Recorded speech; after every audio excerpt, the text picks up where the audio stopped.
The Google Pixel 2 XL, a phone that I reference a lot on this channel, and we'll talk about why in just a moment. Also one that I've had a while that I just haven't done a video on. I got mine through Amazon Renewed almost a year ago, I believe. I think I paid $190. Link will be in the description. It's now $148-ish. You could get yourself a 2XL here in the wonderful Panda. I always wanted a Panda.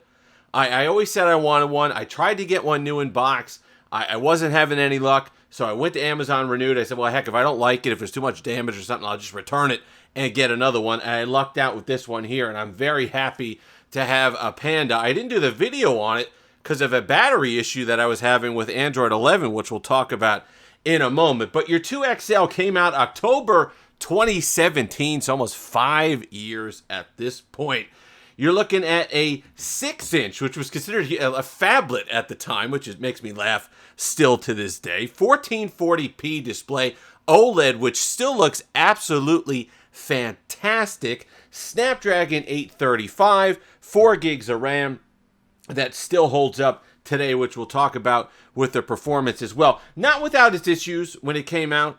This was manufactured by LG, they had used the same panels as the LG V30, and so if you remember, some of the OLEDs had that blue tint thing going on. Mine's absolutely beautiful, gorgeous. I don't notice any issues whatsoever. In fact, if anything, it has kind of a warmness to it, but I really love the color. I really love the 1440p. That was something that, we get so used to these devices that this was $849 at the time, so obviously not cheap, but we get used to devices in the $600-700 range that only have 1080p displays. So it's nice to get the slightly higher resolution on this. You don't notice it a whole heck of a lot, but it still is a nice panel with good color and all the rest of it.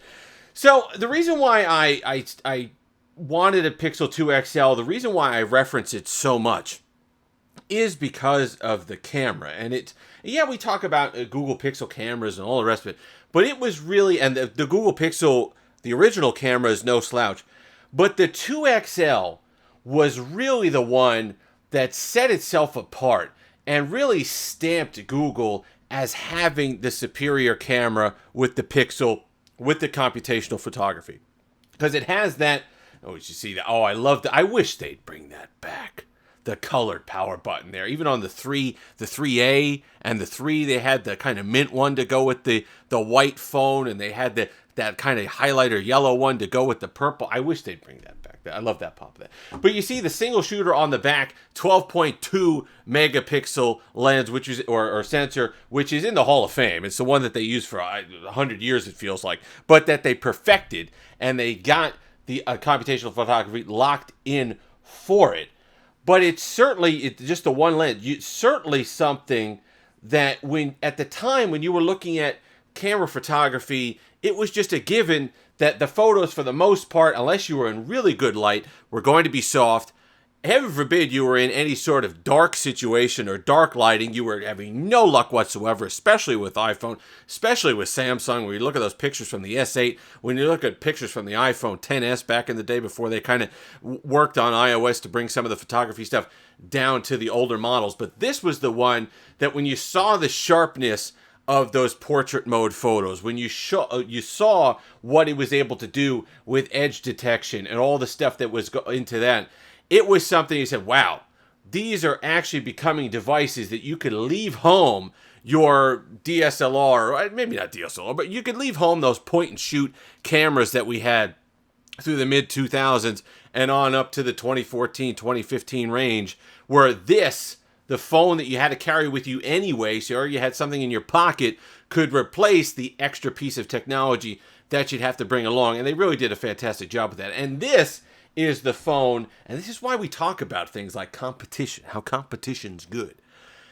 This is the phone that forced iPhone, start with the iPhone 11, Samsung really with the S10, S10 Plus, and then the Note 10 to take photography on these devices seriously and bring a little bit more to the table, especially when it came to night modes and edge detection and computational photography, to make those photos that much better. And they certainly hold up today. In fact, the only reason why I don't use my Pixel 2 XL more often is because of a battery issue on Android 11. This is also something that I've referenced, unfortunately, for the negative side, is that these phones, the update cycle, or basically the support cycle, ends right as a new version of Android comes out. So it's always October or whenever this phone was released.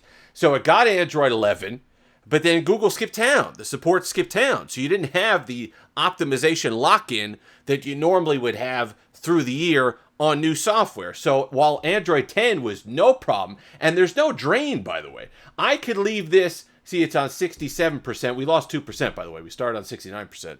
Yeah, I know, LOL. It's 67%, and if you leave it like this in standby mode, unlike a lot of phones, unlike we have the issue with the Samsung S22 Ultra, there'll be no standby drain. None. It's when I turn the screen on and just start using basic functions that you'll watch it melt away. You'll just watch it start to peel off, tick off. In a minute or two, you're losing battery life. You're losing percentages. So I was able to get maybe an hour and a half, I think it was, maybe 2 hours if I stretch it, of battery life, which just isn't going to cut it. But that's Android 11. When I first got it, it was running Android 10. I had no issues whatsoever, and I was absolutely loving it. Love the design, love the dual speakers. I mean, everybody talks about the chin and forehead and all the rest of it. But if you get your dual speakers, hey, you know what? Sometimes that's worth it. I don't really mind it as much. The performance was there, especially on Android 10. It's still on Android 11. The performance is fine. But snappiness, daily tasks, you're going to have zero issue with whatsoever. You're going to be able to do all the social media stuff, all the scrolling, all the Instagram. By the way, we're going to show some pictures here on, well, I'm going to include them on the video when we talk a little bit later about the camera today with what they've added. But follow Instagram, Steve Licious Tech. I have more pictures for the Google from the Google Pixel 2 XL on there. It's kind of extended. We'll put some reels up there so we have some fun over there. So make sure that you follow on Instagram. But from a performance standpoint, it's a Snapdragon 835. But again, we go back to talking about that. It doesn't take a whole heck of a lot to do the things that we normally do on the phone, and everything, whether it's video, beautiful 2K display like we talked about, light gaming, Pokemon Go worked fine. I had no problems with Twitter, Facebook, WhatsApp, Instagram, Grumpy Cat Weather, Discord, scrolling on eBay for different various older phones from yesteryear, Chrome tabs. You're all getting the Google stuff, and it's all just fine, no problem. So for $149, if you like this old school design, which is fantastic, by the way, it's a lighter build, it's thin, it's a little wider in the hand, 18:9 aspect ratio on the display for that 2K display or 1440p display, which is fantastic. People ragged it at the time for no headphone jack, but guess what? You wind up losing that across the board anyway, so really no issues there. It's just a fantastic, snappy device. And if you could somehow get it to where you know how to backtrack it to Android 10 or keep it on Android 10, or if you figured out, I'll put it this way. If you figured out a way to keep the battery serviceable on Android 11, please let me know that in the comment section down below. But we'll include those shots. The great thing about what Google does with the camera stuff, and it's kind of what Apple does with iOS, is they bring some of the optimizations and the new features that they figure out down into the older devices. So Night Sight, which was for the Pixel 3, came to the Pixel 2 XL, and there's some great computational stuff on that side, so it just got even better. We'll throw up some shots of what it's able to do today, just a couple, but like I said, go to Instagram for the other ones. But I would still be using this. In fact, it's got a T-Mobile SIM in it right now. It's just, a couple minutes of video time, maybe 3-4 minutes. And look, we've already lost 2%, so it's just that battery drain. And I understand the live wallpaper doesn't help, but how cool was that back in the day when you got your Pixel, your original one, or your Pixel 2 XL, and you ran and you put whatever live wallpaper on the background that you had in those wonderful cases that they had for these as well.